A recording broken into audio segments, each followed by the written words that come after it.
What we are going to look at today is how we can practically gather data in order to determine the water of crystallization of a salt. The salt we're working with today is copper sulfate, or hydrated copper sulfate even. So in order to do this practical, first thing I'm going to do is to weigh the mass of the crucible with its lid. It's really important, and you'll see why at the end. So I have got there the mass of the crucible and its lid as 23.85 grams. Just going to remove the lid for a moment and pick up my spatula. We're working with hydrated copper sulfate, so that means it's a beautiful blue colour.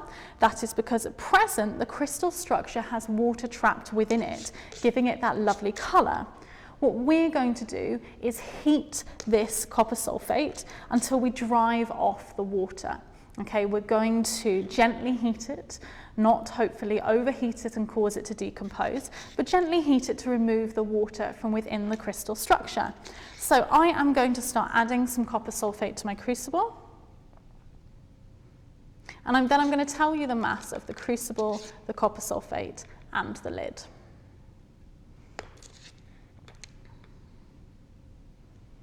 So I've added my copper sulfate to the crucible. I need to return the lid because my original reading contained the lid. And I now have a mass of 25.22 grams. So that is the mass of the crucible, the copper sulfate, and the lid. From those two pieces of data you've gathered already, you can do a quick sum to work out the mass of copper sulfate that I have added. I'm going to take the crucible and the copper sulfate with its lid, and I'm going to place it on a pipe clay triangle on top of a tripod, ready to heat. So throughout this, what I'm going to do, I can actually heat it without the lid on it. I want the water to escape. Okay, so I am going to remove that lid at the moment. Light my Bunsen on a safety flame.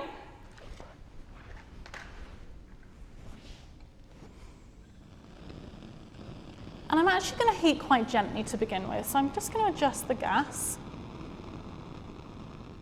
I don't want to roast this, okay? I want to heat it enough that the water is going to be removed.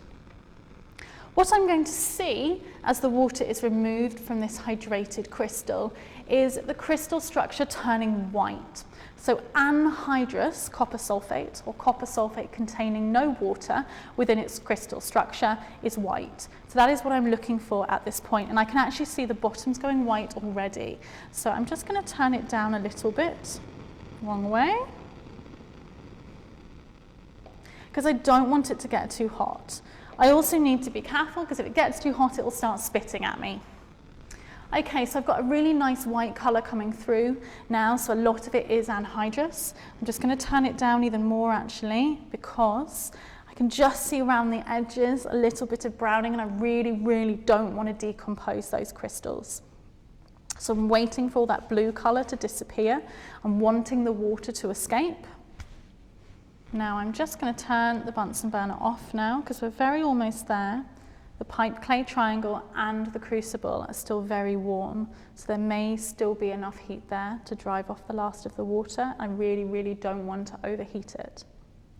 So what I'm going to do is transfer it across, because it's very hot, transfer it across to my mass balance. Now my original measurements did include the lid, and I'm deliberately putting the lid back on, okay, although not necessarily where we are at the moment, but there is a lot of moisture in the air, so I want to make sure that that crystal doesn't start absorbing any of the moisture from the air. Anhydrous copper sulfate will actually over time eventually absorb water from the air, and so I've got that white anhydrous copper sulfate within the crucible and the lid. The mass I am recording now is 24.70 grams. So that is the mass of the crucible, the lid, and the anhydrous copper sulfate.